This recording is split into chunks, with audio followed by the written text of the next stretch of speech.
driving on 495 during the blizzard of 2010. As you can see, it's 10 a.m.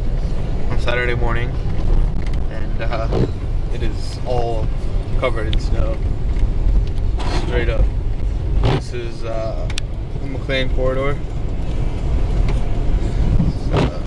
267 Dulles Airport on the left, exit coming up.